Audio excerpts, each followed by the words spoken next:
నా పేరు doctor CL Venkatrao. నా సెల్ నంబరు, వాట్సాప్ నంబరు 9848055806. నా సెల్ నంబరు, వాట్సాప్ నంబరు 9848055806. నేను గతంలో 7 సంవత్సరాల పాటు మెడికల్ కౌన్సిల్ ఆఫ్ ఇండియా సభ్యుడిగా ఉండి మెడికల్ కాలేజీల స్థాపన, నిర్వహణ, బోధనా సిబ్బంది, మెడికల్ అడ్మిషన్ల గురించి సమగ్ర సమాచారాన్ని సేకరించడం జరిగింది. కేవలం ఎంబీబీఎస్, బీడీఎస్, ఆయుష్ కోర్సులకే కాకుండా ఇంటర్మీడియట్, బైపీసీ గ్రూప్ చదివిన వారు ఏ కోర్సులు చదివితే వెంటనే ఉద్యోగ అవకాశాలు ఉంటాయనే అంశాలను కూడా ప్రతిరోజు తల్లిదండ్రులకు, విద్యార్థులకు అవగాహన కల్పించడానికి జూమ్ మీటింగ్ ద్వారా మే 15 నుంచి ప్రతిరోజు రాత్రి 8 గంటల తర్వాత నేను మీ జూమ్ మీటింగ్లో అందుబాటులో ఉంటాను. ఈ జూమ్ మీటింగ్తో పాటు వాట్సాప్ గ్రూపులు కూడా ప్రారంభించి నీట్ గైడెన్స్ కోసము, ఇంటర్మీడియట్, బైపీసీ వాళ్ళ కోసం వాటి ద్వారా కూడా వివిధ రాష్ట్రాలు, వివిధ యూనివర్సిటీలు ఇచ్చే నోటిఫికేషన్లను దానిలో పొందుపరుస్తూ వాట్సాప్ గ్రూపులో కూడా కొంత విలువైన సమాచారాన్ని తల్లిదండ్రులకు, విద్యార్థులకు అందిస్తున్నాం. Zoom meeting link, WhatsApp link ఈ వీడియో యొక్క డిస్క్రిప్షన్ బాక్స్లో ఉంటుంది. డిస్క్రిప్షన్ బాక్స్ అంటే తెలవని వారు నా వాట్సాప్ నంబర్కి మెసేజ్ పెట్టి జూమ్ మీటింగ్ లింక్ పంపండి అని అడగండి. మీకు వాట్సాప్లో జూమ్ మీటింగ్ లింక్ పంపిస్తాను. ఇక నీట్ వివాదము సుప్రీంకోర్టుకు చేరింది. జూలై 10న ప్రారంభమైన విచారణ అనేక మలుపులు తిరిగింది. ఒక సస్పెన్స్ థ్రిల్లర్ సినిమాను పోలి ఉన్నది. దాదాపు నీట్ పరీక్ష రాసిన 24 లక్షల మంది విద్యార్థులు, వాళ్ళ తల్లిదండ్రులు కూడా దేశవ్యాప్తంగా మళ్ళీ నీట్ పరీక్ష ఉంటుందా, ఉండదా అనే దానికోసం ఆసక్తిగా చూస్తూ ఉన్నారు. 23 జూలై మంగళవారం రోజంతా వాదోపవాదాలు విన్న సుప్రీంకోర్టు ధర్మాసనము ప్రధాన న్యాయమూర్తి చంద్రచూడ్ ఆధ్వర్యంలో ఈ నీట్ మళ్ళీ జరపాలా లేదా అనే అంశంపై తుది తీర్పు వెలువరించారు. న్యాయ పరిజ్ఞానం లేని వాళ్ళకి ఏంటంటే దీని మీద అప్పీల్ ఉండదు. ఇది సుప్రీంకోర్టు ప్రధాన న్యాయమూర్తి ధర్మాసనం ఇచ్చింది కనుక ఇక మరి అప్పీల్ ఉండదు. ఇదే తుది నిర్ణయం. ఇది ప్రభుత్వాలకు, అలాగే ఎన్టీఏకి, విద్యార్థులకు శిరోధార్యము. ఇది అమలవుతుంది. అయితే నీట్ పరీక్ష విస్తృత ప్రయోజనాలను దృష్టిలో పెట్టుకుని ఈ జరిగిన లీకేజీ పరిమితంగా 2 సెంటర్లకే పరిమితమై కేవలం 155 మందికే పేపర్ లీక్ అయింది నిర్ధారించుకున్న సుప్రీంకోర్టు ఈ తుది నిర్ణయాన్ని ఇచ్చి త్వరలో కేంద్ర ప్రభుత్వానికి నీట్ కౌన్సిలింగ్ ప్రక్రియ ప్రారంభించడానికి గ్రీన్ సిగ్నల్ ఇచ్చింది. అయితే ఒక అంశం సుప్రీంకోర్టు దృష్టికి వచ్చింది. ఫిజిక్స్ పేపర్లో ఒక ప్రశ్న ఉంది. దీనికి ఎన్సీఆర్టీ పుస్తకాలే ప్రామాణికం. నీట్కి ఎన్సీఆర్టీ పుస్తకంలో ఏది ఉంటే అదే కరెక్ట్ ఆన్సర్. ఒక ఫిజిక్స్లో ప్రశ్నకు 2018 ఎన్సీఆర్టీ పుస్తకంలో ఒక సమాధానం ఉంది, 2019 ఎన్సీఆర్టీ పుస్తకంలో మరో సమాధానం ఉంది. అయితే నిబంధనల ప్రకారము లేటెస్ట్ ఎడిషన్లో ఏది ఉన్నదో అదే కరెక్ట్ అని ఎన్టీఏ వాళ్ళు ప్రకటించడం జరిగింది. ఈ ప్రశ్న ఏం చేశారంటే 2019 ఎన్సీఆర్టీ పుస్తకం ప్రకారం కరెక్టు, కానీ మా దగ్గర పాత పుస్తకాలే ఉన్నాయి, మేము 2018 పుస్తకం మేము చదివాం. 2022లో కూడా మార్కెట్లో 2019 పుస్తకం ఎన్సీఆర్టీ పుస్తకాలు దొరకలా, అందువల్ల మేము 2018 ఎన్సీఆర్టీ పుస్తకం చదివి మేము నష్టపోయామని విజ్ఞాపన పత్రాలు ఎన్టీఏ పంపిస్తే వాళ్ళు దయతో ఈ 2018 ఎన్సీఆర్టీ పుస్తకంలో ఉన్న ఆన్సర్కి కూడా, ఆ సమాధానానికి కూడా మార్కులు ఇచ్చేశారు, 4 మార్కులు ఇచ్చేశారు. వాస్తవానికి 2018 కరెక్ట్ ఆన్సర్ కాదు. ఈ విషయం సుప్రీంకోర్టు ధర్మాసనం దృష్టికి వస్తే వాళ్ళు ఏం చేశారంటే ఐఐటి ఢిల్లీ వారికి చెప్పి ఫిజిక్స్ ప్రొఫెసర్లు ప్రముఖులతో 3 కమిటీ ఏర్పాటు చేశారు. ఆ కమిటీ ఒక నిర్ణయానికి వచ్చింది. ఈ ఫిజిక్స్ ప్రశ్నకి 2వ ఆప్షను, 4వ ఆప్షను ఏది ఏంటి అని ఆ కమిటీ ఏమి నిర్ణయించిందంటే 4వ ఆప్షన్ కరెక్టు. అంటే ఎన్సీఆర్టీ 2019 పుస్తకంలో ఉన్నదే కరెక్టు, 2018 ఎన్సీఆర్టీ పుస్తకంలో ఉన్న సమాధానం తప్పు. ఇది దేనికి సంబంధించిన ప్రశ్న అంటే correct answer atoms of radioactive elements are not stable? ఇది ప్రశ్న. దీని మీద సుప్రీంకోర్టు ఈరోజు తుది తీర్పు వెలువడించింది. 2 సమాధానాలు ఎలా కరెక్ట్ పెడతారు? ఒకటే సమాధానం కనుక 4 ఆప్షన్ పెట్టిన వాళ్ళకి మార్కులు ఇవ్వండి. మీరు ఎవరైతే 2 ఆప్షన్ పెడితే వాళ్ళకు కూడా 4 మార్కులు ఇచ్చారో, 2 సమాధానాలు కరెక్ట్ అని పరిగణించారో అది చెల్లదు. కనుక ఒక సమాధానమే కరెక్ట్. దీనికి ఎన్టీఏ వాళ్ళు ఇచ్చిన గణాంకాలు ఏంటంటే 4వ ఆప్షను అంటే 2019 ఎన్సీఈఆర్టీ పుస్తకం ప్రకారం పెట్టిన వాళ్ళు 9.5 లక్షల మంది ఉన్నారు. 2018 ఎన్సీఈఆర్టీ పుస్తకం ప్రకారం పెట్టిన వాళ్ళు 4,22,000 మంది ఉన్నారు అని కోర్టుకు తెలియజేస్తే ఇప్పుడు ఏం చేయాలి? ఈ ప్రశ్న విషయంలో ఎవరికైతే 2వ ఆప్షను 2018 ఎన్సీఈఆర్టీ పుస్తకం ప్రకారం 4 మార్కులు ఇచ్చారో వాళ్ళకి ఆ 4 మార్కులు తగ్గించాల్సి ఉంటుంది. 4 మార్కులు తగ్గించడంతో పాటు తప్పు పెడితే పనిష్మెంట్ ఉంటుంది, శిక్ష. మీకు తెలిస్తే పెడితే కరెక్ట్ అయితే 4 మార్కులు వస్తాయి. లేదు ఊహాగానాలతో లాటరీ వేద్దామని పెడితే 1 మార్కు పోద్ది. అంటే 2018 ఎన్సీఈఆర్టీ సమాధానము ఆప్షను 2వ ఆప్షన్ కింద పెట్టిన వారికి ఇప్పుడు దానికి ఈ ఎన్టీఏ వాళ్ళు వేసిన 4 మార్కులు బోనస్ మార్కులు పోతాయి. తప్పు సమాధానం పెట్టినందుకు ఇంకో మార్కు 5 మార్కులు తగ్గుతాయి. ఈ విధంగా ఇప్పుడు మళ్ళీ ఈ మార్కులు సవరించటం వల్ల 4,22,000 మందికి 5 మార్కులు పోతాయి. 4 ఏమో కలిపారు, ఒకటేమో తప్పు పెట్టినందుకు మరి శిక్ష పడాలి కదా, 1 మార్కు పోవాలి కదా, 5 పోతాయి. కనుక దీన్ని సవరించి మళ్ళీ ర్యాంకులు తిరిగి ప్రకటిస్తారు. ర్యాంకులు తిరిగి ప్రకటించిన తర్వాత అడ్మిషన్ల ప్రక్రియకు నోటిఫికేషన్ జారీ అవుతుంది. కనుక ఈ ప్రశ్న గురించి ఎటువంటి హైకోర్టులకు వెళ్ళినా ఇంకెక్కడికి వెళ్ళినా కూడా ఎటువంటి మీకు మేలు జరగదు. ఈ ప్రశ్న గురించి ఐఐటి ఢిల్లీ వాళ్ళు ఇచ్చిన నిర్ణయమే తుది నిర్ణయం. ఇక పేపర్ లీక్ ఎలా అయిందనేది ఒక సినిమాని తలపించే సస్పెన్సే. ఒక క్రైమ్ సినిమాలో ఏ విధంగా జరుగుతుందో అలాగే జరిగింది. దీనికి ఒక సూత్రధారి ఉన్నాడు, సంజీవ్ మోఖే అని ఉన్నాడు. వాడు గ్యాంగ్స్టరు. వాడి పనే ఏదైనా భారతదేశంలో ఇటువంటి పోటీ పరీక్షలు నిర్వహిస్తుంటే వాటిని లీక్ చేయటమే వాడి పని. వాడి కింద పనిచేసే గ్యాంగులు ఇవన్నీ చేయిస్తున్నాయి. అసలు ఈ లీకేజీకి సూత్రధారి పట్టుకున్నారు సిబిఐ వాళ్ళు. ఈ కథ ఎలా లీక్ అయ్యింది అనేది సిబిఐ వాళ్ళు కోర్టుకు వివరించారు. పంకజ్ కుమార్ అనేవాడు లీక్ చేశాడు. ఈ పంకజ్ కుమారు హజారీబాగ్ జార్ఖండ్ రాష్ట్రంలో ఒయాసిస్ అనే స్కూల్లో స్టాఫ్ మెంబరు. అతన్ని ఈ గ్యాంగులు పేపర్లు లీక్ చేసే గ్యాంగులు అతను కుదుర్చుకున్నారు. ఇతను ఏం చేశాడు? ఆ స్కూలు ప్రిన్సిపాల్ని, ఆ హజారీబాగ్లో ఉండే సిటీ కోఆర్డినేటర్ను కూడా కట్టుకుని ముగ్గురు కలిసి ఈ పేపర్లు లీక్ చేద్దామని నిర్ణయించుకున్నారు. ఈ కుట్ర పరీక్ష మేలో జరిగితే ఫిబ్రవరి 9 నుంచి మరి అప్లికేషన్ నింపే ప్రక్రియ ప్రారంభమైతే ఇది ఫిబ్రవరి నెలలోనే బీజం పడింది. ఫిబ్రవరి నెలలో ఈ ఒయాసిస్ స్కూల్ ప్రిన్సిపాలు, ఆ హజారీబాగ్ సిటీకి నీట్ కోఆర్డినేటరు, ఈ నేరస్తుడు పంకజ్ కుమార్ వీళ్ళందరూ కూడా ఇప్పుడు జైల్లో ఉన్నారు. వీళ్ళ ప్రణాళిక ఎలా ఉందంటే చాలా మన ఊహకు కూడా అందదు. వీళ్ళు చేసిన విధానం చాలా వినూత్నంగా చేశారు.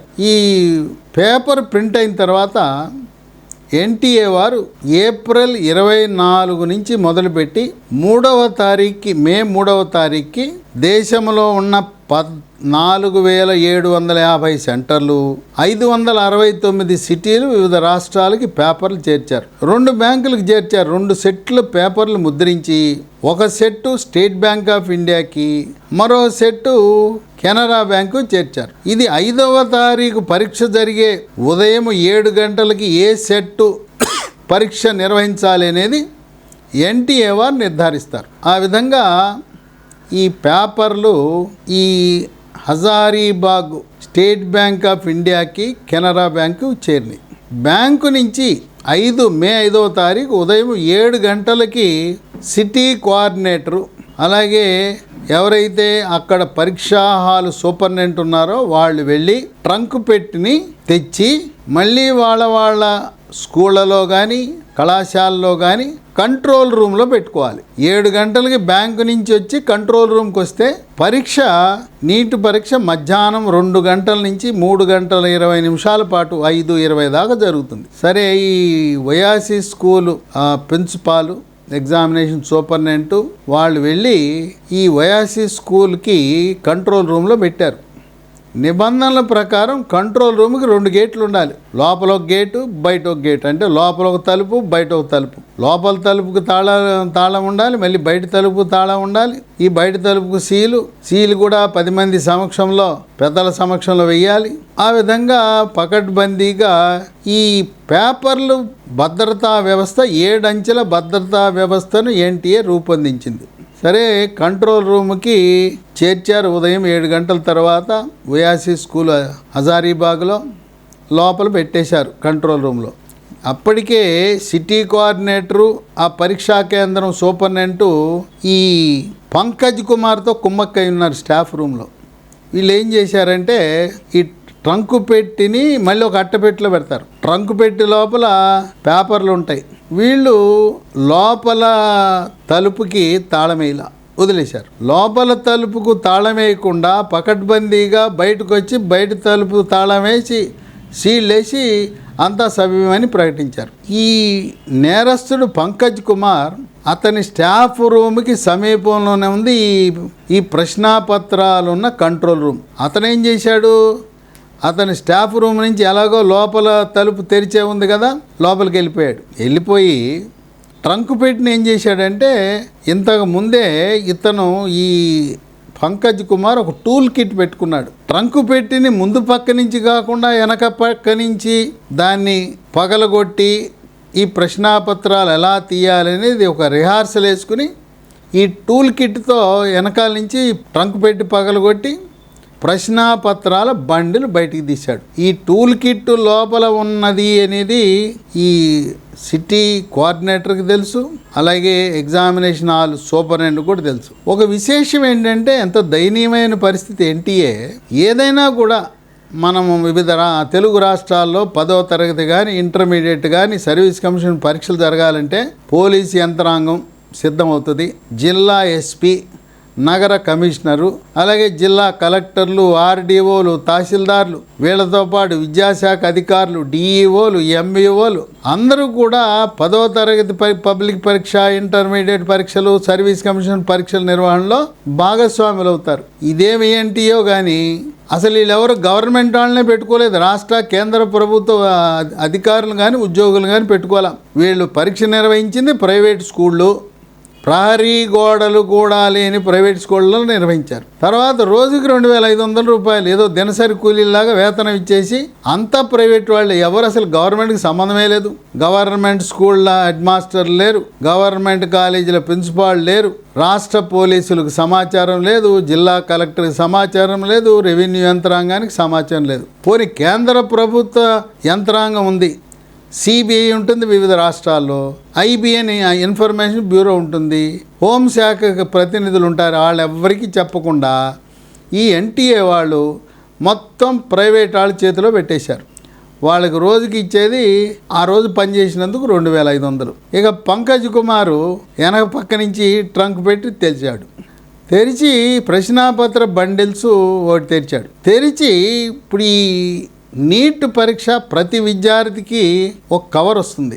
ఆ కవరు కత్తిరించడం కాదు, చింపటం కాదు, అది ఇలా టేర్ అంటారు, ఇట్లా చింపటమే. అది చింపిన తర్వాత మళ్ళీ అతుక్కోదు. ఒకసారి చిరిగిందంటే కవరు ఎవరైనా చింపితే మళ్ళీ అతికించడం సాధ్యపడదు. ఒక కవరు చింపి ఇతను ఏం చేశాడంటే లోపల ఉండే ప్రశ్నాపత్రాన్ని ఈ సెల్ ఫోన్లో స్కానింగ్ చేశాడు. అన్ని పేజీలు స్కానింగ్ చేశాడు. స్కానింగ్ చేసినప్పుడు ఆ ఒక్కొక్క విద్యార్థికి ఒక నెంబర్ ఉంటుంది. అలాగే ఆ పరీక్షా కేంద్రం కోడ్ నెంబర్ కూడా ఉంటుంది.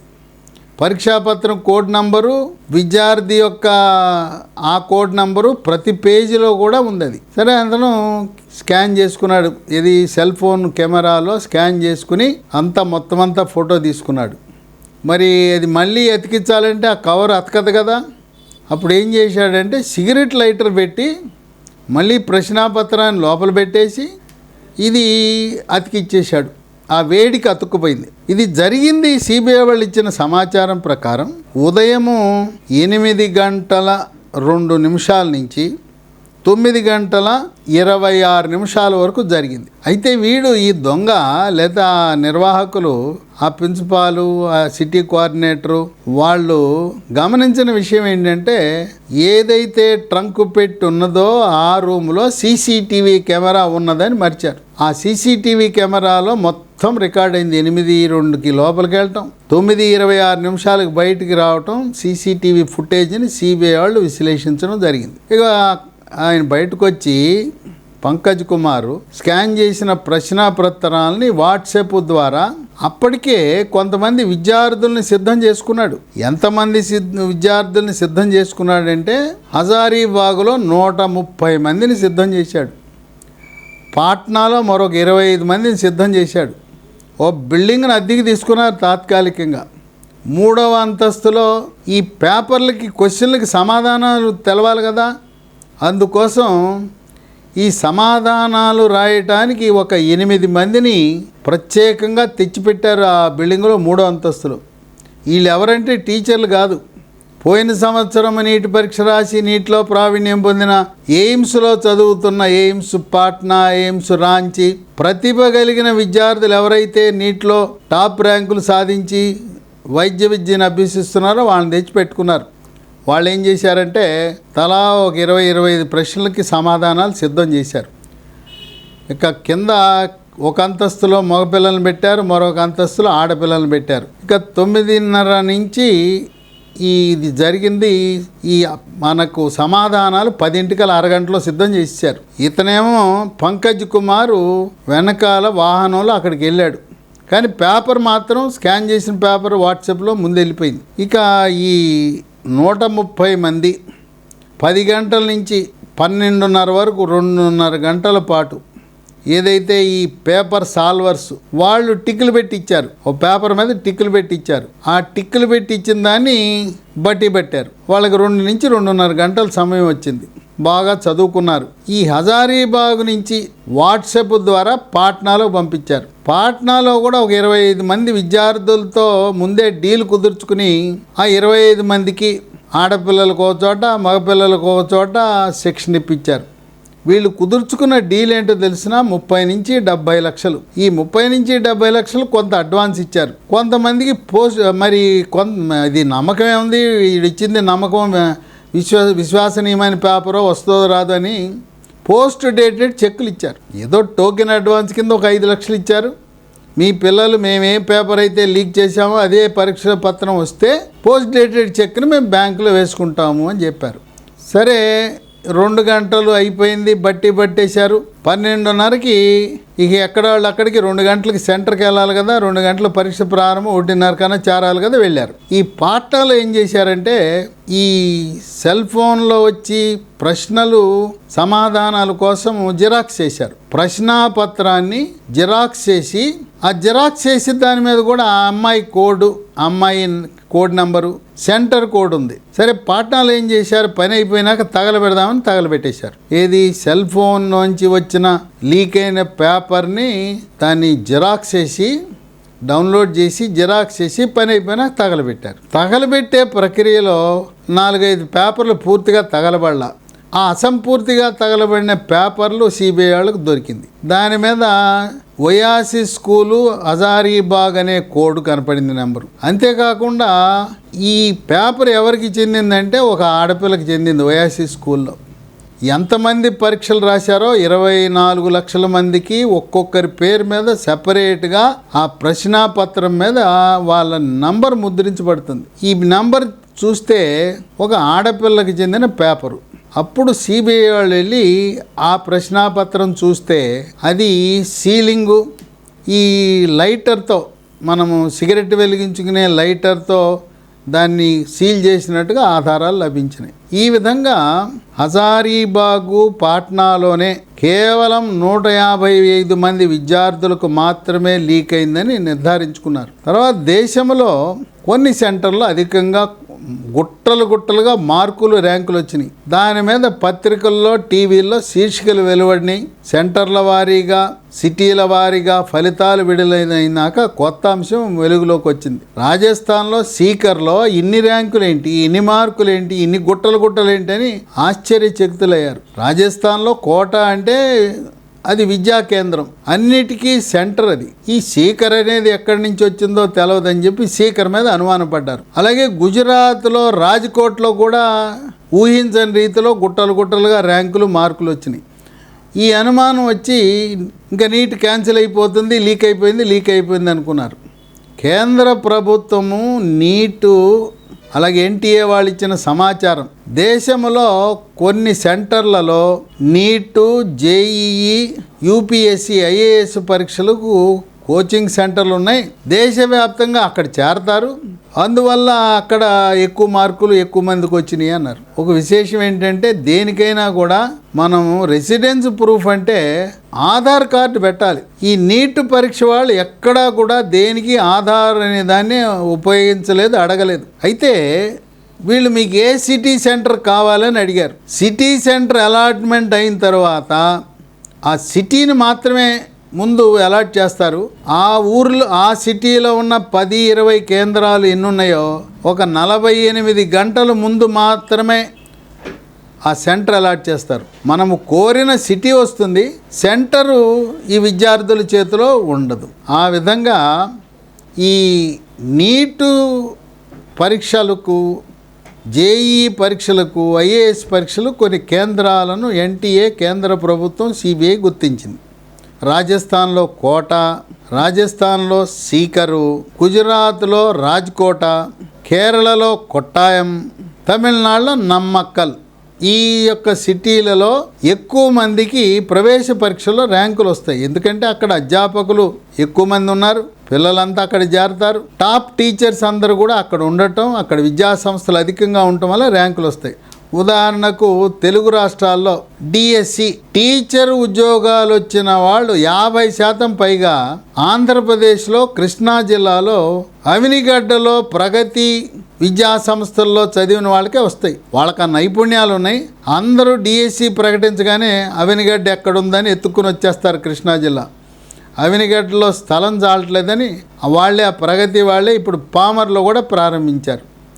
అలాగే తెలుగు రాష్ట్రాల్లో బ్యాంకు పరీక్షలు పాస్ అయిన వాళ్ళు, ఏ బ్యాంక్ అయినా 50% మంది ఆంధ్రప్రదేశ్ రాష్ట్రంలో కర్నూలు జిల్లా, ఇప్పుడు నంద్యాల జిల్లా అయింది.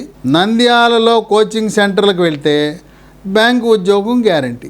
ఈ సెంటర్లో విశ్లేషణ చేస్తే గత సంవత్సరం 22, 23, 24 3 సంవత్సరాల ర్యాంకులు మార్కులు విశ్లేషిస్తే గతం కంటే ఈ సెంటర్లో కొంత తగ్గటం జరిగింది. కనుక ఇవి విద్యా కేంద్రాలుగా వర్ధిల్లటం వల్ల ఎక్కువ మంది అక్కడ చదువుకోవడానికి దేశవ్యాప్తంగా రావటం వల్ల వచ్చినాయి అనే నిర్ణయానికి సిబిఐ, ఎన్టీఏ, సుప్రీంకోర్టు కూడా వచ్చింది. ఏది ఏమైనా కథ సుఖాంతమైంది. అయితే సుప్రీంకోర్టు ధర్మాసనం ఒక విషయం చెప్పింది. ఇప్పుడు దొరకకపోయినా ఎవరైనా విద్యార్థి భవిష్యత్తులో వక్ర మార్గాల ద్వారా పేపర్లు లీక్ చేసో, పేపర్లు కొనో, ఎటువంటి మాల్ ప్రాక్టీసెస్ తప్పుడు విధానాల ద్వారా సీటు పొంది ఉంటే భవిష్యత్తులో 2 ఏళ్ళు, 3 ఏళ్ళు, 4 ఏళ్ళ తర్వాత అయినా, ఎంబీబీఎస్ డిగ్రీ వచ్చిన తర్వాత అయినా, పీజీ చదువుతున్న సమయంలో కూడా ఈ అక్రమం బయటపడితే మీ ఎంబీబీఎస్ డిగ్రీ సీటు రద్దు చేయటం, ఎంబీబీఎస్కి డిబార్ చేయటం, దాంతోపాటు క్రిమినల్ కేసు నమోదు చేసి జైల్లో కూడా పెడతామని హెచ్చరికలు జారీ చేశారు. ఏదేమైనా నీట్ పరీక్ష మళ్ళీ జరగదు, జరపవలసిన అవసరము లేదు. పరిమితముగా పాట్నాలోను, బీహార్లో పాట్నాలోను, జార్ఖండ్లో హజారీబాగ్ మాత్రమే పరిమితమైంది. ఎక్కడెక్కడ ఎలా లీక్ అయింది. 5వ తారీఖు ఉదయం 9:30కు పేపర్ బయటకు వచ్చింది. 9:30 నుంచి విద్యార్థులకి 10 నుంచి వాళ్ళు లభించిన సమయం 2 గంటలు. అది కూడా ముందే ఒప్పందం కుదుర్చుకున్న ఈ అక్రమార్కులు అక్రమార్కులు ఎవరితో అయితే ఒప్పందం కుదుర్చుకున్నారో వాళ్ళకి మాత్రమే ఇస్తారు, కానీ దేశవ్యాప్తంగా వాట్సాప్ల్లోనూ టెలిగ్రామ్లోనూ పెట్టడం వాళ్ళకి ఏం ప్రయోజనం ఉంటుందని సుప్రీంకోర్టు ధర్మాసనం భావించింది. ఏదేమైనా సుఖాంతమైంది. ఇది సస్పెన్సర్ థ్రిల్లర్ సినిమాలో ఉంది. దీన్ని నీట్ 2024 అనే ఒక వెబ్ సిరీస్ కానీ సినిమా కానీ తీస్తే సూపర్ డూపర్ హిట్ అవుతుంది. ఈ ప్రశ్నకు 4,22,000 మందికి 5 మార్కులు తగ్గించి మళ్ళీ అందరికీ ర్యాంకులు ప్రకటించవలసిన అవసరం ఉంది. ఏదేమైనా జూలై నెలాఖరు లోపల అడ్మిషన్ల కొరకు ప్రకటన విడుదలవుతుంది. కథ సుఖాంతమైంది కనుక తల్లిదండ్రులు, విద్యార్థులు కొంత ఊరట లభిస్తుంది. సీటు వచ్చింది, ఎంతో కష్టపడ్డాం, మళ్ళీ పరీక్ష రాస్తే సీటు వస్తుందో రాదో అని ఆందోళన చెందారు తల్లిదండ్రులు. అటువంటి ఆందోళనకు ఫుల్ స్టాప్ పడింది. అయితే తెలుగు రాష్ట్రాలకు సంబంధించి ఆంధ్రప్రదేశ్ రాష్ట్రంలో ఉండే సీట్లకు ఆంధ్ర ప్రాంతం వారు, ఆంధ్రప్రదేశ్ వాళ్ళే అర్హులు. తెలంగాణ రాష్ట్రంలో తెలంగాణ రాష్ట్ర పిల్లలు మాత్రమే అర్హులు. రాష్ట్ర విభజన జరిగి 10 సంవత్సరాలు పూర్తవుతున్న కారణంగా విజయవాడ సిద్ధార్థ మెడికల్ కాలేజీలో ఉన్న 36% తెలంగాణ సీట్లు ఈ సంవత్సరం ఉండవు. ఆంధ్రప్రదేశ్లో తెలంగాణలో కొత్తగా మెడికల్ కాలేజీలు మంజూరయ్యే అవకాశం ప్రశ్నార్థకమే. యథావిధిగా ఆగస్టులో వెబ్ కౌన్సిలింగ్ జరుగుతుంది. ఇక దీని గురించి నీట్ కౌన్సిలింగ్ గురించి ఇంటర్మీడియట్ బైపీసీ పాస్ అయిన తర్వాత ఏ కోర్సు చదవాలంటే సాంప్రదాయ కోర్సులు చదవద్దు, అవి చదివితే ఉద్యోగం రాదు. చదవకూడని కోర్సులు వెటర్నరీ, అగ్రికల్చర్, తర్వాత horticulture, fisheries, biotechnology, forensic, food and science, pharmacy, B pharmacy, M pharmacy, bio informatics ఇలాంటి కోర్సులు చదివితే ఉద్యోగము రాదుగాక. ఫార్మసీకి కూడా ఎక్కడ ఉద్యోగాలు లేవు. దీని బదులుగా ఆడపిల్లలు బీఎస్సీ నర్సింగ్ చదివితే మంచి అవకాశాలు ఉంటాయి. అందరూ నీట్ పరీక్ష పాస్ కాకపోయినా BNYS న్యాచురోపతి డాక్టర్ కోర్స్ చదవచ్చు. ఈ కాలేజీలు హైదరాబాద్లోను, గుంతకల్లోను, బాపట్లలో ఉన్నాయి.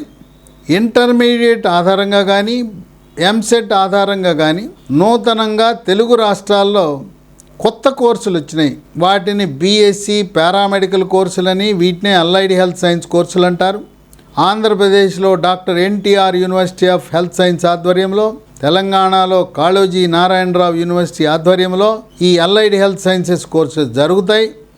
అవన్నీ కూడా 100% జాబ్ గ్యారంటీ కోర్సులు. రాబోయే 25 సంవత్సరాల వరకు భారతదేశంలో కేంద్ర రాష్ట్ర ప్రభుత్వాలు కార్పొరేట్ హాస్పిటల్లోనే కాక గల్ఫ్ దేశాలలో, పాశ్చాత్య దేశాలు, అమెరికాలో కూడా ఉద్యోగాలు వస్తాయి. ముస్లిం యువకులు బీఎస్సీ అలైడ్ హెల్త్ సైన్స్ చదివితే మీకు గల్ఫ్ దేశాలలో గ్యారంటీగా ఉద్యోగం లభిస్తుంది. హిందువుల కంటే కూడా గల్ఫ్ దేశాల్లో మొదటి ప్రాధాన్యత ముస్లిం యువకులు ఇవ్వటం అనేది సాధారణంగా జరుగుతుంది. కనుక కాలము చెల్లిన గత 75 సంవత్సరాలుగా ఉన్న సాంప్రదాయ కోర్సులు, ఎంసెట్ ఆధారంగా జరిగే కోర్సుల్లో చేరి జీవితము నాశనం చేసుకోవద్దు.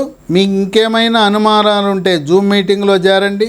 మీ అనుమానాలను నివృత్తి చేయటానికి తల్లిదండ్రులు కానీ, విద్యార్థులు కానీ, మీ సోదరిమణులు, విద్యార్థి బిజీగా ఉంటే మీ అక్క, అన్న, తమ్ముడు, చెల్లి ఎవరో ఒకరు జూమ్ మీటింగ్లో జాయిన్ అయ్యి మీకు ఉపయోగపడే సమాచారము నేను ఇవ్వటానికి సిద్ధంగా ఉన్నాను.